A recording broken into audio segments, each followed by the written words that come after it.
It is not Tuesday. Normally we're on Tuesday, but we are doing a special today because we want our friends over at the Hope Shop to join us. And this is what worked out best for them. And, we're pretty flexible. So Kayla McDonald, Remax Alliance Group. And then we have Miss Lindsay Weber with Keystone Mortgage Solutions.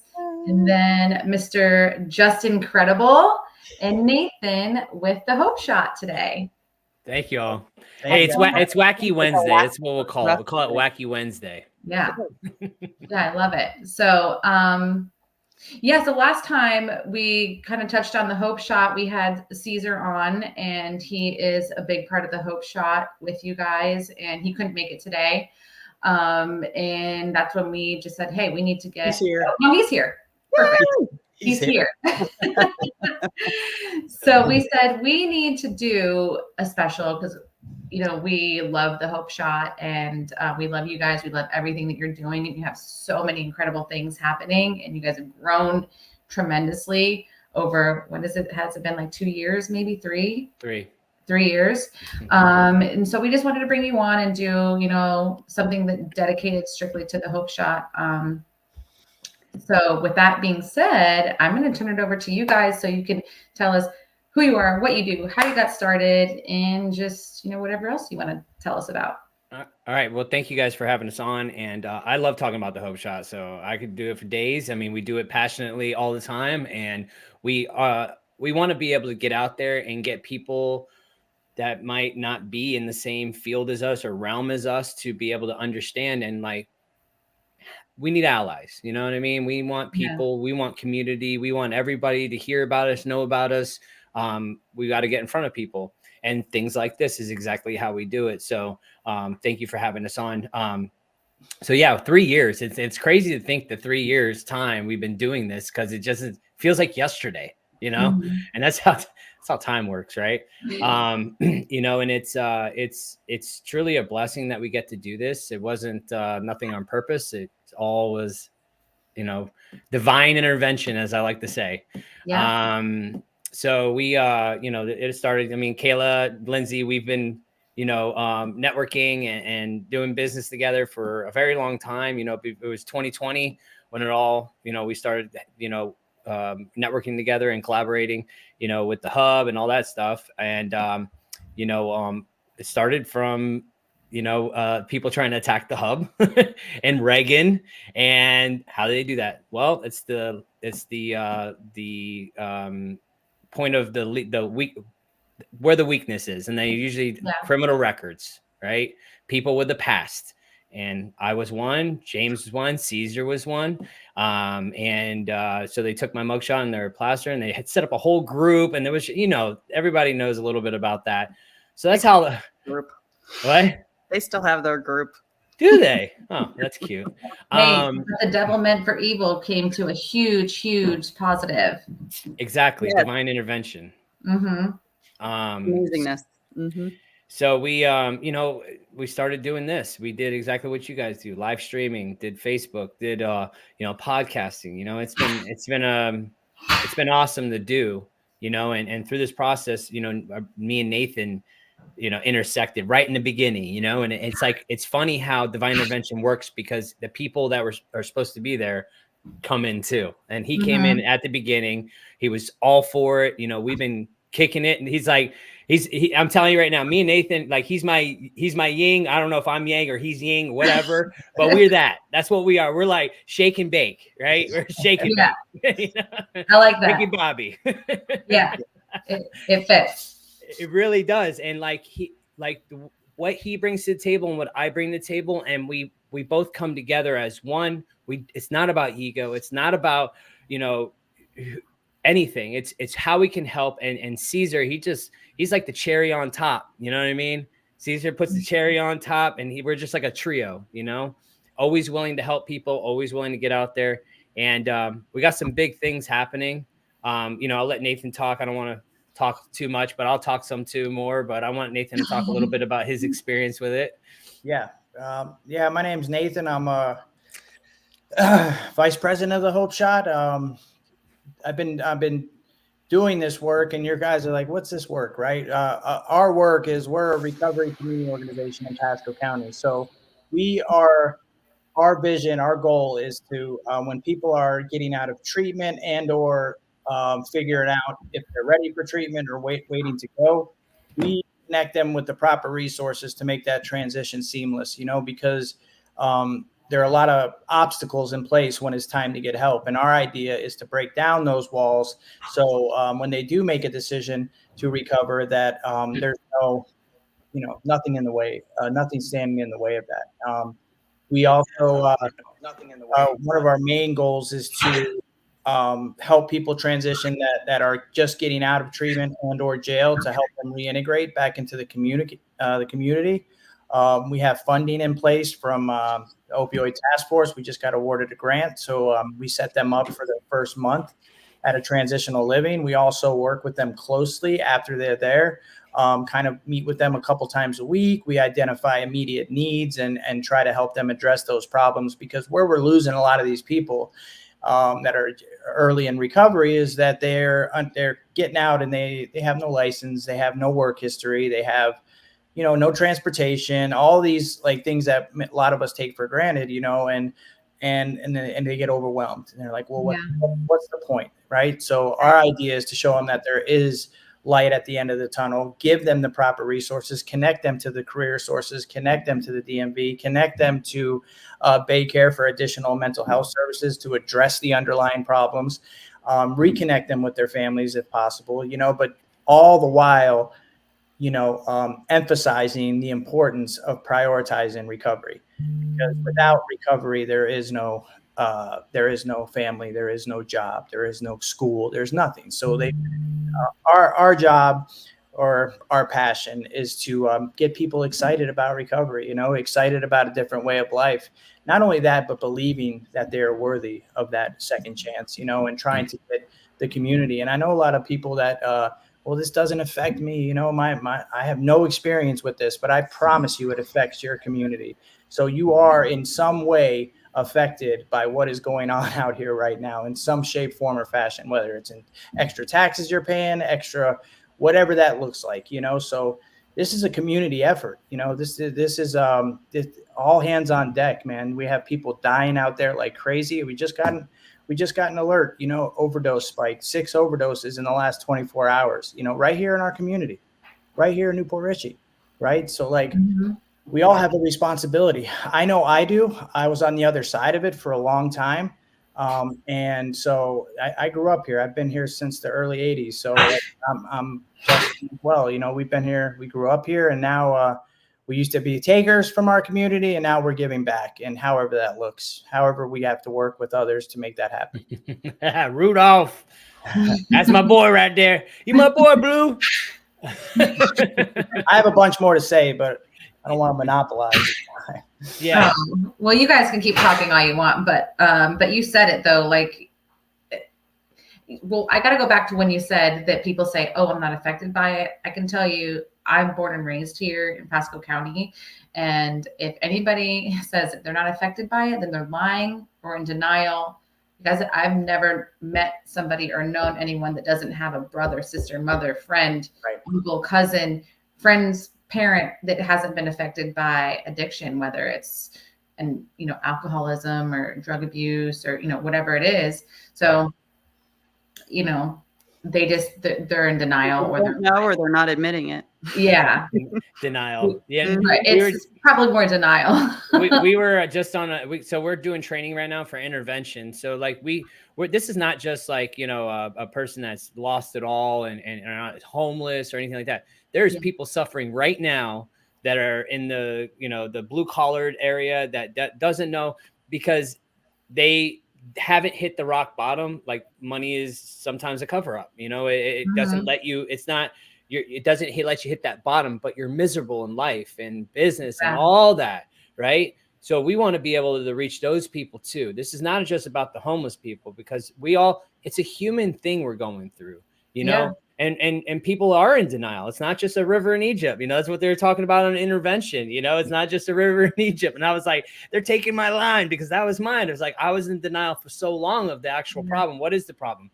I am the problem. There is unprocessed stuff inside of me that I need to deal with, but I don't, because of, we like to sweep it under the rug. We don't want to admit that we have a problem, and it's just that simple. Ego takes over, and we don't want to admit that are your problem. And a lot of times we don't hit that rock bottom, and some people never get the chance. Right. Some people will die to this disease that, it's sad, but it's the truth. Yeah. And all we want to do is try to alleviate this as much as possible. And how do we do that? By getting in front of people, letting them know we're here. That is, I think, the biggest thing is we don't let people know we're here, or people are working, behind closed doors, or, we want to get the community involved. And like most of the time, everybody wants to do something, but nobody knows how to do it. Right. And so that's where exactly. So we want to make sure that we are putting ourselves out there all the time, get out there and make the connections. I feel like this center is going to be, this is an empowerment center. This What is center, a connector. What center? We didn't really talk about the center yet. What center? Oh, We haven't gotten there. Oh, we haven't talked about it. You don't Good know. segue. Oh my gosh. Well, hey, we said you brought it up. So this center, so we got the opioid task force money. Like what we're doing right now is we want to make an ecosystem, something that just empowers our community, that strengthens it. She only knew that she was like on social media that moment. We see you. Yeah. So we want to make like an ecosystem of people getting better. They put so many car washes up. We want to make it like a human car wash. We're bringing them in dirty and they're coming out clean, but we want to maintain that cleanliness. We want to maintain that stuff because, so the center is going to be a place where somebody can go that just needs a place, a safe haven. But as we're working with these people, like we're working in treatment centers now, we're doing groups, we're doing recovery coaching with this funding. We attach, a person to them so they can get, accountability. And then we're going to walk them through this thing called life, welcome back, and here's your person. And we're going to help you. All right. Where you go? We're advocating for these people. We're trying to get them resources. We're trying to get them. How do we get their license? Okay. You're dealing with this. Let's try to get you this. Let's trying to give them the tools that they need to be able to overcome these difficult situations that you can lose it so fast, but it's hard to get it back. It really is. So this center is going to be a place where they can, hopefully, this is all, if you build it, they will come. That's what I'm thinking. But we're going to bring people, community partners, community members to this building to do groups, whether it's finances, whether it's career source coming in to do, resumes, or if they have, some kind of program they can go. Right now we're building it, and then we're going to get the things to the building. And we already have some connections as is, but this is going to be like the plug. Yeah. I just had to say that. Sorry. Yeah. But, and the resource center. It's the plug. The resource center is in the heart of Newport Richey. It's downtown. It's right the old Kaiser building on the north end. Okay. We already have there's a bunch of businesses and community members already looking to chip in. We will have a grand opening tentatively end of April, beginning of May.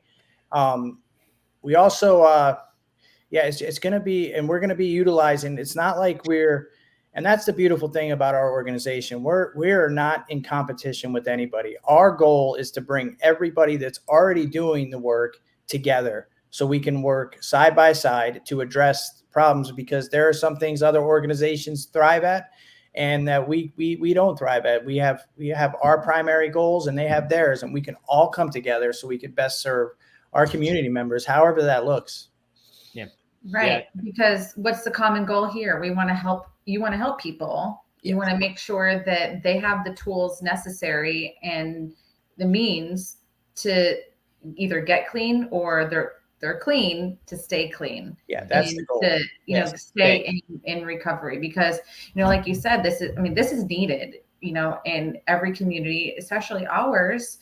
This is it's a big deal, I think, because like you said, not whether they're hitting rock bottom or whether they're functioning, in life, but like dying inside. Yeah. Right. This is needed. And what are we doing now? We're talking about redemption stories. We're saying that it is possible. There's help, there's support. Nobody's judging anybody. You guys have walked through it. I've walked through it.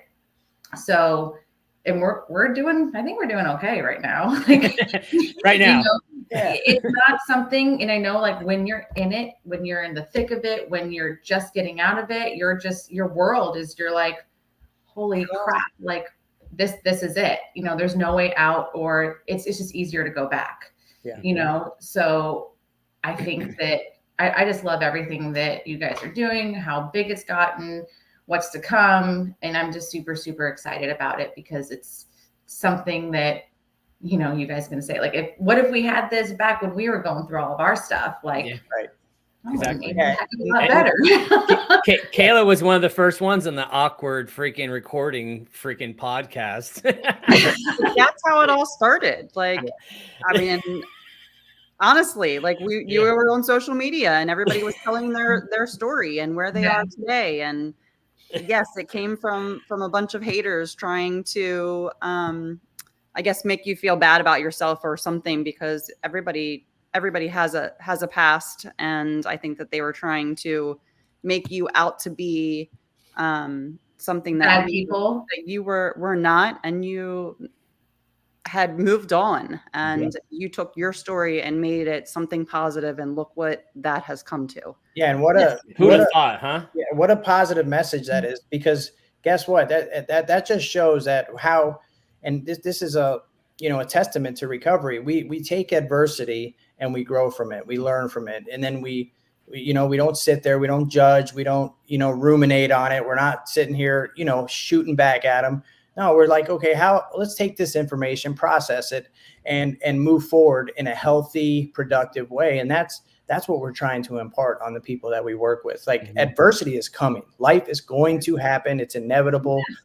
How are you preparing for that inevitability coming, right? And that's what we're trying to do, empower them and get them psyched about recovery, psyched about because if you're not a part of a community, you're isolated. So we're trying to get them plugged back into the community with a good job, good license, involved in fellowships, involved in the churches, giving back to the community.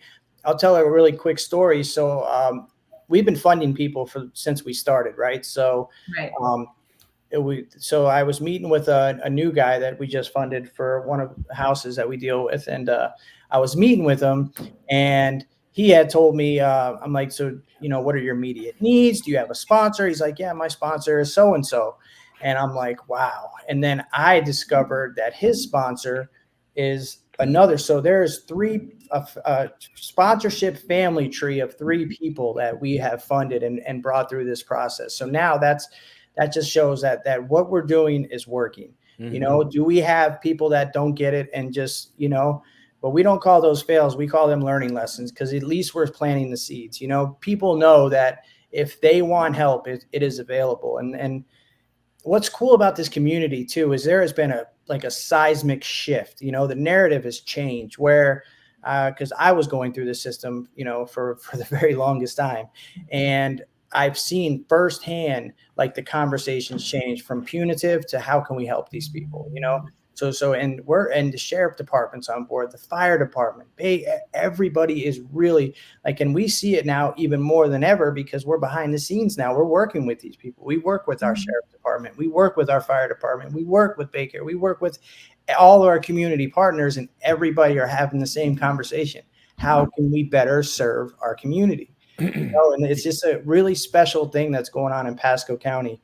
Also, and I don't know if people know this, but we have one of the highest overdose rates, not only in the state, but almost in the country, right? So like this is ground zero, and that's why the importance of this resource center right in the middle of downtown is going to be such a huge deal. It's kind of the first like it. It's a RCC, which is a recovery community center. And it's, ran by people in recovery. All our employees will have, lived experience, and we're just super excited. Oh, Justin, we have Cammie's Closet, which is a friend who her sister overdosed. We're going to have, clothes to donate. We're going to have a room for people to come do resumes, a podcast room, all kinds of exciting things. It's what a gift. Yeah. Yeah. there's Baycare is going to have a urgent care center that they're actually putting together for people that way there has to be some, because the resources are getting kind of bogged down, I guess you could say. And we need some kind of, there's a pressure cooker and we need to like alleviate that. So the emergency care is what's going to be, because not everybody has to go to like a you know, like a detox, and they can go there and they can get seen right away. So there's a lot of things happening. And I think the biggest thing that we're doing is the communication. We're not communicating properly with each other.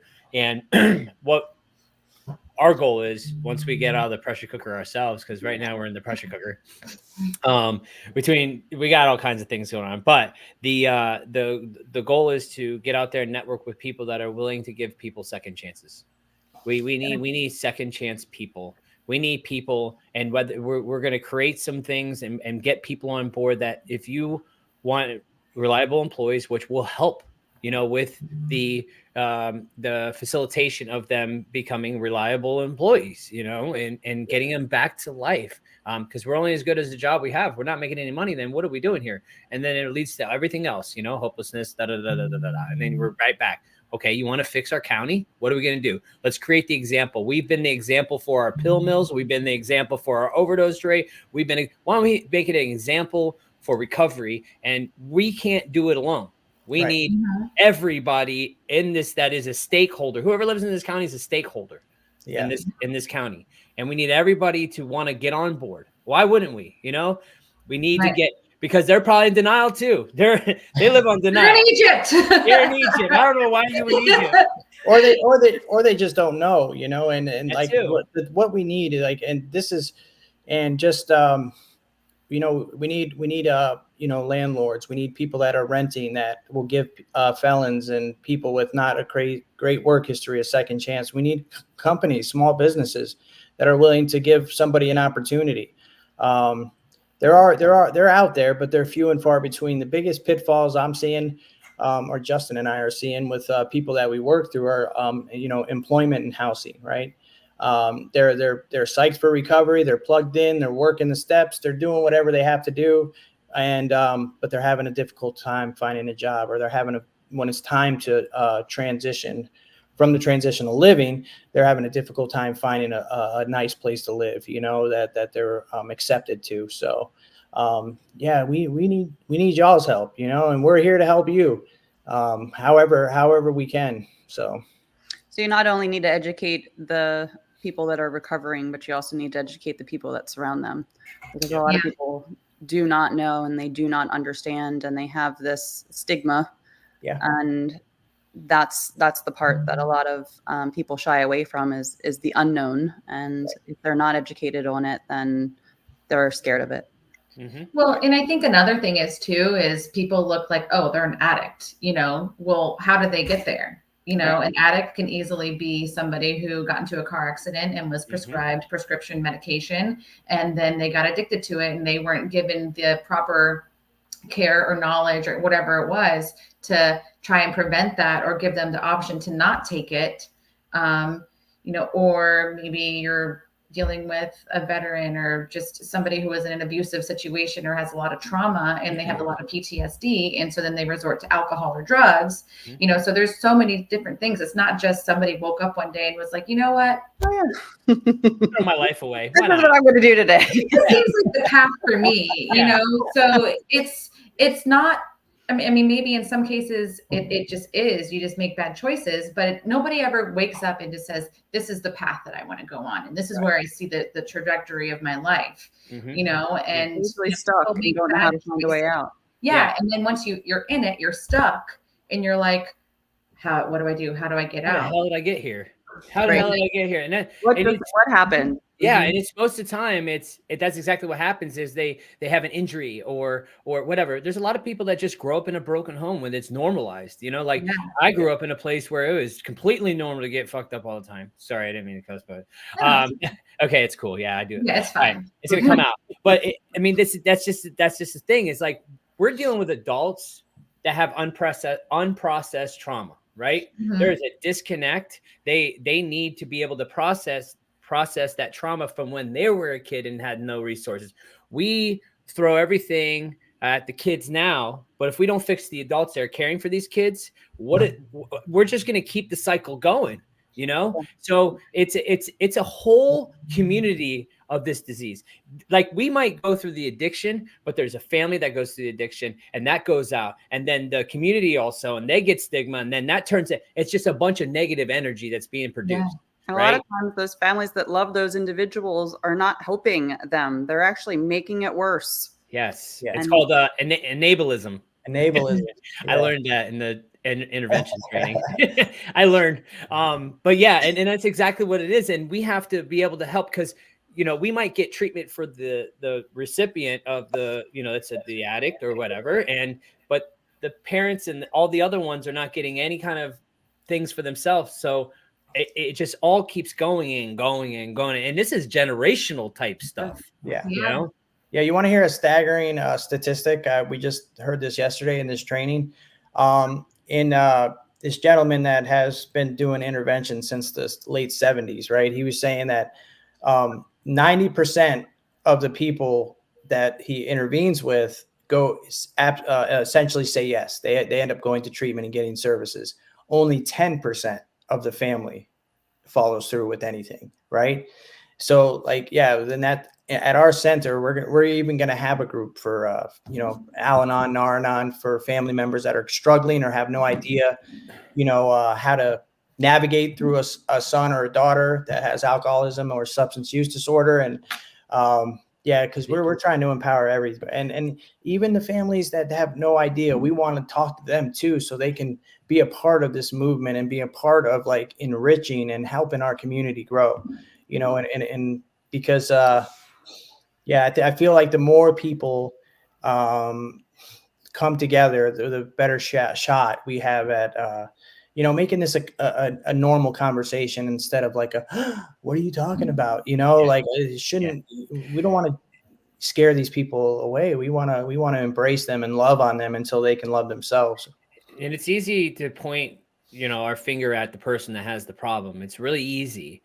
But I mean, if you're the parents of the person, the problem, it's something maybe it was back here that was done, we don't know, there's something that needs to be worked out, a family dynamic that happened. And this is what the result was at times, so it's like, yeah, we have to all come together and we have to work on it and be willing and open-minded, because it's easy just to blame the person that's going through the addiction. He's the problem. He's the one with the problem, but you created it as well. You helped with this. This is not something that he did on his own. Sometimes, sometimes it's an injury, who knows what it is, but a lot of times it's a family dynamic that cultivated this whole addiction process. You know what I mean? Because we have to sweep things under the rug. We're not supposed to talk about our feelings. We're not supposed to talk about our problems. We're supposed to we don't talk about what goes on in the family and blah, blah, blah. And there's a lot of shit going on out there and behind closed doors, Yeah.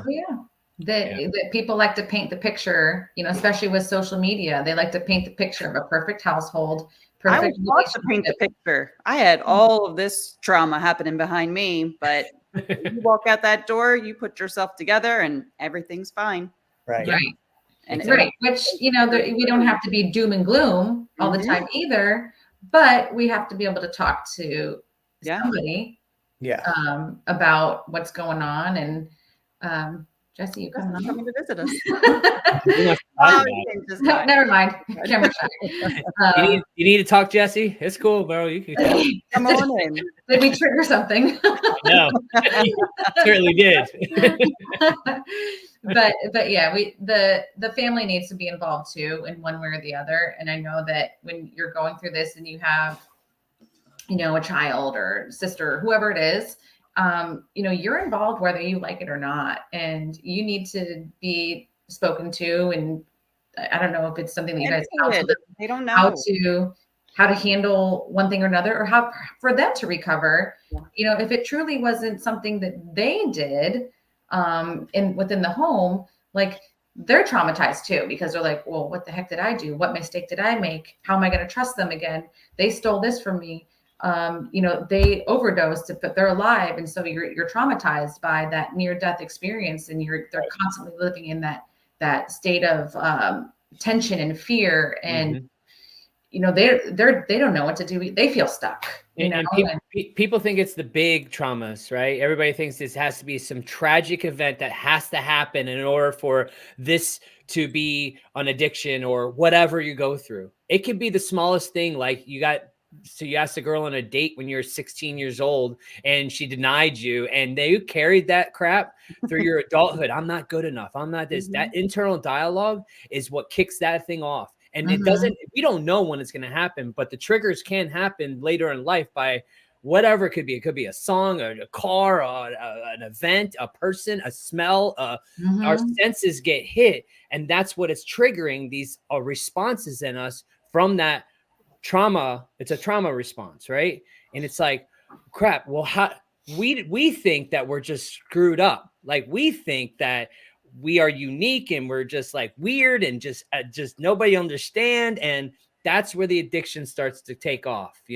That's where we go down to these dark holes because nobody will understand. I don't want to talk about it because then people think I'm weird, and it just keeps going and going until you hit that gift of desperation. And then you can, essentially do something about it. Yeah, I think that's really important, not just for people in recovery, but in our community as well, is to stop kind of or to start seeing everybody, not looking at their differences, where they come from, what job they have, whatever else, let's not look at the difference. Let's look at the similarities, that we all struggle with something, whatever that case might be. It might be overeating, might be gambling, might be insecurities, might be fears, but we all have this common bond that we struggle with something, and that we need to work on ourselves on a daily basis to overcome these things. And that's where we start seeing eye to eye. That's how, when we really start being a community. That's the power of the fellowship and recovery communities, because and there is strong recovery in Pasco County, right? But it's everybody just finding that common bond and understanding that they are recovering. They have something with, and it might be different. His story might be a little bit more crazier than his story, or mine's not as bad as this guy's, but it's irrelevant. What my story is what's the common bond that ties us is that we all have this pain. We all have been through something. We're all struggling with something on a daily basis. However, big or small or in between, it doesn't matter. It's that we have to overcome something. And it's cool to create a space and a community where we can talk about these things and not be afraid, because, even the families that haven't been affected by this yet, I promise you, it is your responsibility to be informed and to get educated in the event that this stuff arises, so you're prepared to deal with it. Or even if your daughter or son is not into that type of stuff, at least you can tell them what to expect and educate them, so when they face it, because they are going to face it in school, then they're ready. And it's like it's our responsibility as adults to impart this on our generations that are up and coming, right? And it's Justin and I, we're just blessed with the opportunity to have a space to have this conversation with anybody who's willing, who needs additional resources or services. And that's why we're so psyched about this center, because it'll be a place anybody can come anytime. And if we can't, not anytime, but you know what I mean. Whenever we're open, knock, knock. But and anybody can come, and if we can't help you, we're gonna get you in touch with someone that will help you and walk you through whatever specific situation you are going through. We have somebody there to walk you through that and help you get to the other side. Going through the car wash, coming out clean, right? Yes. Hey, listen, that's the best way I can describe what we're trying to do here. This is what it is. It's got a car wash, and you don't have to pay a monthly subscription. You just run through it. Let's get you, but we want to sustain that, instead of creating recidivism. Well, we have to empower the people to want to change and get excited about life, because we've done some stuff, okay. And there's some people out there that'll point the finger that's done some stuff. You know what I mean? But they just didn't get caught. They didn't get caught. They didn't get caught. Don't worry. So stop pointing your finger. Let's similarities. We're human. We're human beings. I wish we could all just come together as a community and empower people. And, I just have big dreams about what I want to do. And I as long as we keep speaking about it on certain things, like platforms like this, out in we're going to get in the business community. Like I said, pressure cooker. But we just got to want to get in front of people and get that backing, get that buy-in, get stakeholders that are like, yes, I see it. I believe it. Let's do it. Yeah. And that's it. You just have to keep talking about it, normalizing it, to a certain extent, the conversation and, not normalizing addiction or anything, no. but normalizing recovery and talking about it. And it's okay. And you can forgive people. And there is a light in the tunnel. And I can tell you that, these people that aren't just not educated or haven't been around it enough to really understand that, the power of a recovered addict is, I don't know. I feel like it's endless. Like it's sky's the limit. Sky's the limit. Some of the best people that I've known and met and that are so successful, they have a past, and they're a lot of them are addicts. They're fueled. Yeah. Right. It's like, I don't know if I'm going to say it the right way, but like the drive that we have is, I think it's unlike anyone else who hasn't gone through. Yeah, because we can, especially someone that has had nothing, right, and is given an opportunity, can appreciate the opportunities in a different. Not saying that other people can't appreciate opportunities, but no. We're going to see it in a different light because we have been on this other side, but there was no hope, no faith, no prospects, no career, no car, no job, like nothing.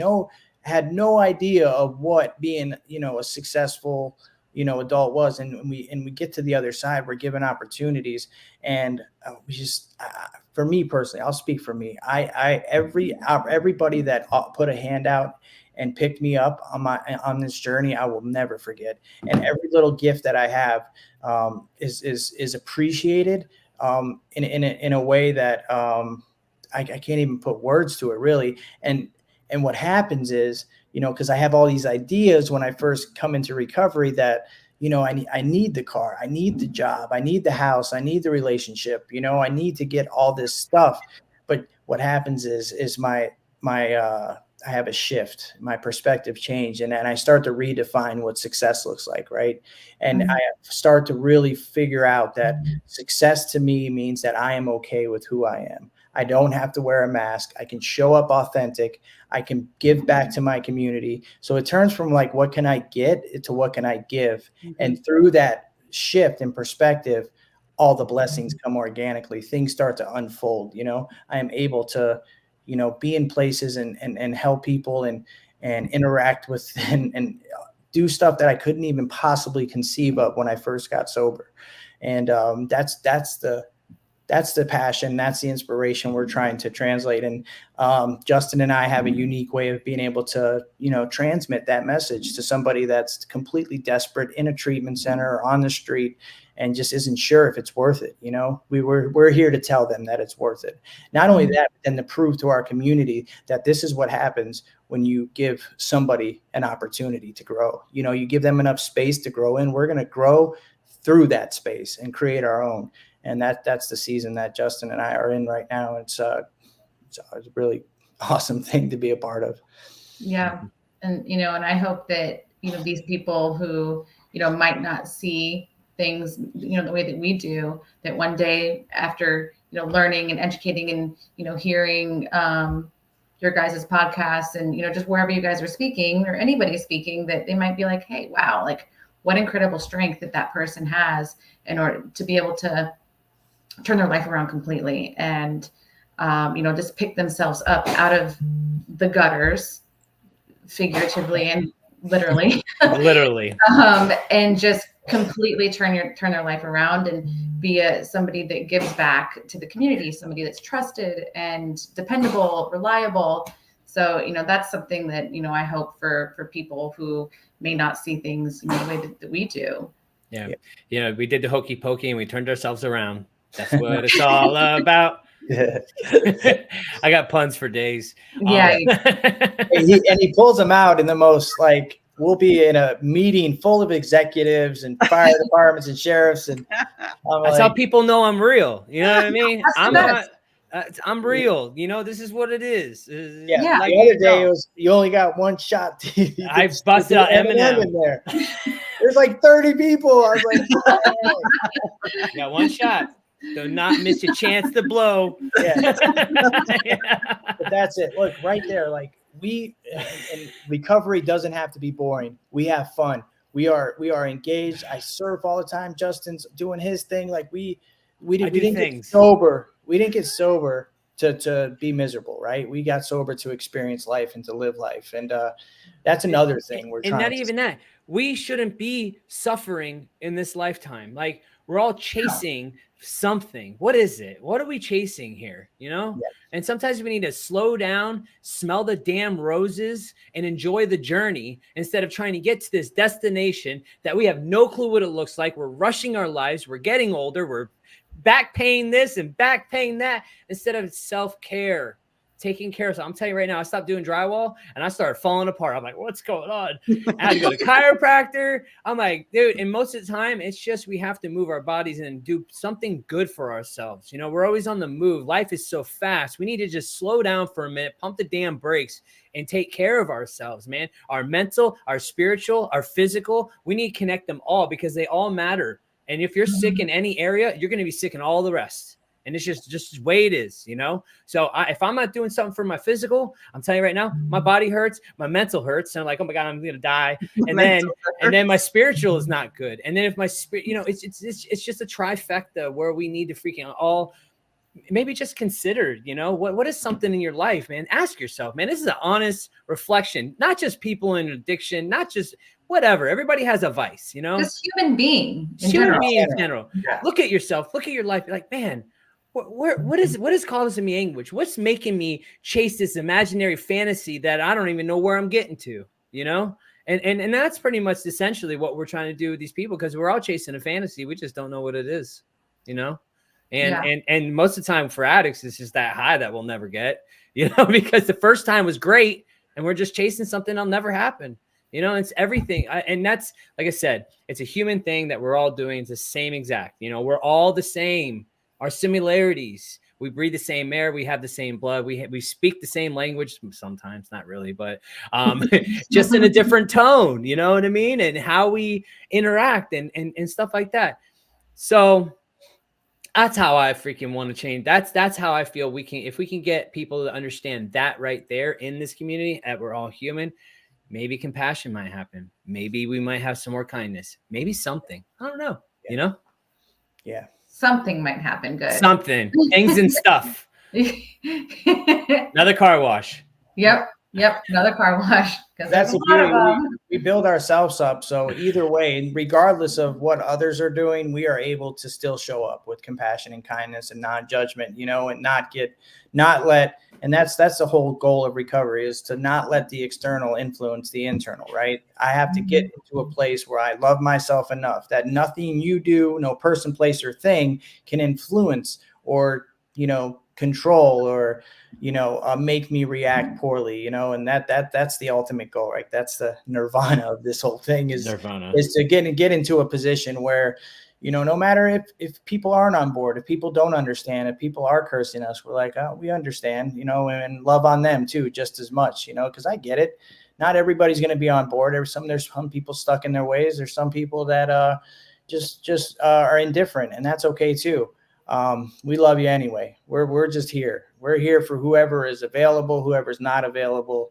We just hold space in the best way that we can. We play our role. We're not, you know, we're staying in our lane. We know exactly where we can assist and be of service. And we just continue showing up in that capacity. And, you know, if you're willing to ask for help one day, maybe we could show up for you too. Who knows? Who knows?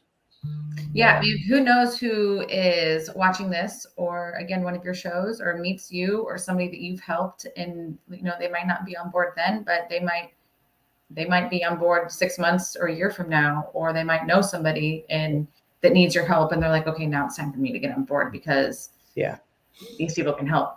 Yeah. So And if you guys like what we have to say, I don't know who's watching, but if you guys like what we do, a podcast every Sunday. We go live on Facebook, but we also have an audio podcast on all streaming platforms that we just speak the truth. We speak realism. We're about as real as it gets. We are vulnerable. We're talk about our human conditioning and how we grow and how we change ourselves and what we do in our daily lives, and we're very open. So if you guys need some inspiration or hope or whatever, we do that. Yeah, That's and what we do. On any given night, we have family members, we have people that are, non-addicts or alcoholics, mothers and fathers that lost people from this disease. There's a whole different demographic on there. And it was funny because we were meeting with a friend today, and she's like, she said. She was telling all her friends, she's like, because she's not even an addict or an alcoholic. And she's like, I get so much from this just by applying some of the stuff that you guys are suggesting to me. And she applies it to her life. And yeah, it's cool to see that it's, there's space for everybody there. So when you guys open the center, what types of things are you needing from community members to help your cause? Well, right now, we got a bunch of people donating to the space, but it's little things that we need. We're gonna need signs. We're gonna need maybe a front sign when we name the building. We haven't named the building yet. We're trying to sit on it and wait for a sign. Time for a sign. Yeah. I wanted to call it the plug, but Nathan said that's a no bueno. It could be. I like it, but you might get some people wanting to buy a computer or something. Yeah, no. So Justin and I we came up with an idea to potentially and maybe you guys can help with this as well. But we're going to do a contest. We want our community to name our center. So we were going to maybe start a contest with a $100 gift card, for whoever comes up with the best name for the center, and then name it that. Thank you. That's Amanda. a good idea. Yeah. Yeah. So, but we're looking for a conference table with chairs. We're looking for sponsors. We're looking for, if anybody wants to get involved with this space, come to us. Hey, how can I? Hey, I want to give second chances too. Hey, put my name down. I'm there. Something. We just come. Hit us up. I got an email. You can smoke signal. I'll figure it out and find you. We just want to figure out how we can get you involved with us in whatever way that looks like, community members, and whether it's sponsoring or just, being there for jobs and getting people back to work or whatever, Yeah. I mean, you could even, once everything gets started, you can even have a job fair there or something. Definitely. Having people come and, they know what they're walking into, so they're not going to be judging anyone. Exactly. Yeah. Exactly. I mean, you guys basically need a lot of things, basic things, but, even something as simple as, following the Hope Shot, sharing your podcasts and, whatever information that you're, putting out there. So Amanda said that she would love to be involved. So before we go on, what's the best way for, what do they email you if they want to get involved, or message you, or any of the above? Yeah. We have, you can email me. My personal is justin.m@thehopeshot.org. Nathan is nathan.c@thehopeshot.org. You can go to the website and get a hold of us. You can call that smoke number signals. I'm telling you, whatever you need. We try to make it easy for communication because that's our message, is be a part of the conversation, get involved, and let's help out our community. Let's get this place to be the example, Yeah. Cool. Yeah, I'm definitely very, very excited, and I will be waiting to hear when you are doing the grand opening. Yeah. I know my mom's work, her office just moved recently, and they might still have some extra tables or something, or chairs. Or I'll reach out to her and see if they have any extra stuff. I know that they were getting rid of a lot of things. I don't know if that happened or not, but I'll see if I can find something for you. I'm going to get a list together of things we absolutely need, and then I can post it, and people can go through it and see exactly what they have or they don't have or whatever. And there's going to be a Venetian wall up in this place, just like, as there should be. Oh yeah. And I mean, this space is going to be inviting. It's going to be comforting. It's going to be all those good things, just that peace, we want someplace you want to go and you're excited to go. Where everybody knows your name. Yeah. Right. Where everybody knows your name. Yeah. Exactly.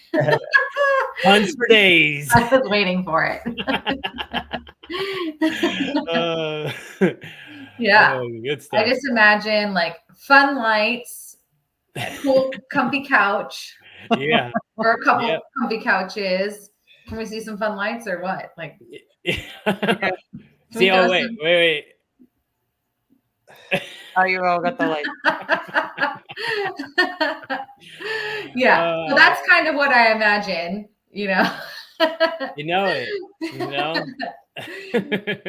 It's gonna be a good space, man. I'm very excited, man. I'm grateful, and man, who would have thought, who would have thought? It's crazy. And like you were talking about time earlier, and it's been 3 years since you started. And, I think that there's been other people that may have had this idea or dream, or maybe not to this extent. I don't know if this is what was in your head when you first started or not. Not a lick. Like, how incredible. 3 years is a short amount of time where you start something that, you just really want to share hope and recovery and, raise some money to help people, to next thing you know, you have a physical spot, a center that where you're like basically a one-stop shop that you can, you need this, your family needs this, we got it here, we'll find it. Mm-hmm. Yeah. And that's essentially what we're doing. We have ASAP, or Alliance for Healthy Communities, in the space with us, and they're on the prevention side. So it's like it's a tag team effort, with what we got going on, with them. And, I didn't expect this to be like this. Like I said, divine intervention, everything happens for a reason. It's just, are you going to be susceptible to the call, or you're not? And I feel like it has to be, because everything has worked out thus far, far past my expectations. Far past. Actually, there was no. My expectation was just like, I'm going to do a podcast, yay!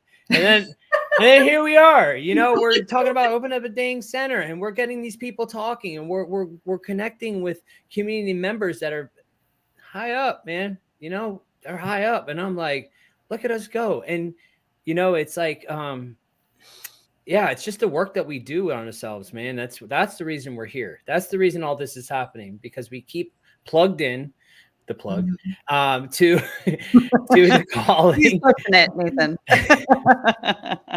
I feel like you're trying to not course, but like market it, brand it. I mean, whatever. Planting the seed.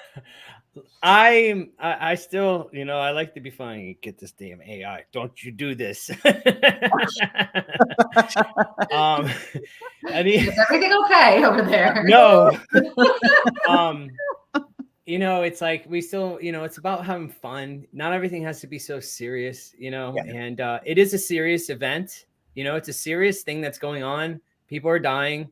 The things ain't getting better. They're lacing everything. It's a chemical warfare. It's they're poisoning everybody and anything.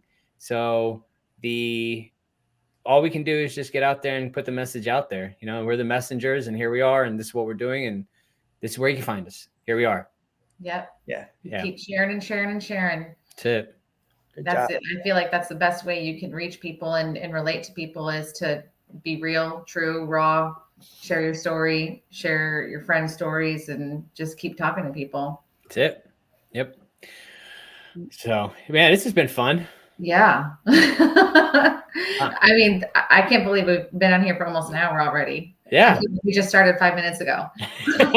That's when it's the good stuff. It's the good stuff. Like I said, zero format. We just go with the flow. Yeah. So, and that's the best way. Thank you guys for having us and letting us be a part of this. Well, Absolutely. thank you. No, thank you for coming, and congratulations. And if it means anything, I'm proud of you.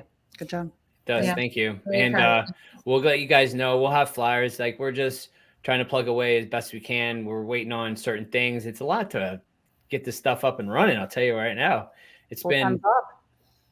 it's a job, but it's fulfilling. And so we're about almost there to build the walls. We got the painting started, and we're going to put a list together and see what we need and put it out there and see if anybody can help out with it. And then go from there. And then we'll have the date for the grand opening once we get a better realistic understanding of when we'll have everything up and running. Like, it ain't got to be perfect, but it's got to be presentable. Yeah. Well, let us know. Let us know. Get your list together. Send it to me. If you post it, you can tag me in it. Okay. I'll get some printed out and bring them, by to a couple people that I know would probably be willing and able to donate, help provide whatever you guys need. And I'm looking forward to Thank you, Amanda. when you share your grand opening. And then again, before we jump off here, let's let everybody know once more, how do they get a hold of you if they need help or they know anybody that needs any assistance? Yeah. Number down at the bottom. Hopeshot.org. You can also reach out to me or Nate. That goes to 3 people, by the way, that helpline. It connects to 3 different phone numbers. So somebody will pick up. If not, we'll call you back. We do our best at answering, but not always the case. But we will. And then also the website, you can message. It goes directly, connects with me, and I can talk to you through message if you don't want to talk on the phone. Social media too. Social media. And if you guys want to remain anonymous, like, this is completely safe space. This is not, we just want to help you. So if you're somebody that's like maybe in the closet, maybe you don't, want anybody to know, we're here for that too. We're here to keep your identity anonymous. This is strictly between us and trying to get you out of that, whatever space you're in. We want to get you to a safe space and a healthy way of living. And that's our goal. That's our job. That's what we're here for. Yeah. Good stuff. All right. Well, thank you so much. Do you have anything else to say? Did I cut you off? No, I'm good. We can talk a lot. I mean, I could talk for a long time, but I know, right? But thank you guys so much for having us on. We appreciate y'all very much. All right. Well, looking forward to all the goodness that is to come, and maybe we'll do this again, in a couple months. Sounds great. Beautiful. Thanks. All right. Bye, everybody. Have a great day. You too. Bye.